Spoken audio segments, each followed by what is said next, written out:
রোববার দিন সন্ধ্যাবেলা বেরিয়েছিলাম একটু ঘুরতে ঘুরতে ঘুরতে চলে গিয়েছিলাম আমাদের বর্ধমানে স্টার মলে। স্টার মলটা এখনো পুরোপুরি ওপেন হয়নি, কিন্তু থার্ড ফ্লোরে ওপেন হয়ে গেছে ফুড কোর্ট।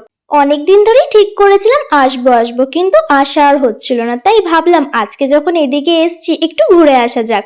লাস্ট টাইম যখন দিদিরা এসেছিল, দিদিদের সাথে আমি এসেছিলাম স্টার মলের ক্রোমাতে, তখন ফুড কোর্টটা সেইভাবে ওপেন হয়নি, তাই আসাও হয়নি। এখানে কিন্তু খাবারের অনেক রকম অপশন আছে। আমি যেহেতু প্রথমবার এসেছিলাম তাই একটু কনফিউজ হয়ে গিয়েছিলাম। ফার্স্টেই আমি গিয়েছিলাম 1111 তন্দুরে, সেখান থেকে মেনু কার্ডে ভালো মতো চোখ বুলিয়ে আমি নিয়ে নিয়েছিলাম গন্ধরাজ মোমো, আর এর পাশের কাউন্টার থেকে নিয়ে নিয়েছিলাম একটা কোল্ড কফি। মোমোর কোটিংটা এতটাই পাতলা ছিল, তোলা মাত্র ভেঙে পড়ে গিয়েছিল। মোমোর টেস্টটা ছিল দারুণ, আর এর মধ্যে চিকেনও ছিল একদম ভরপুর। কফির টেস্টও ছিল খুব ভালো। চলো আজকের জন্য এইটুকু, টাটা, বাই বাই। দেখা হবে নতুন কোনো ভিডিওতে খুব তাড়াতাড়ি।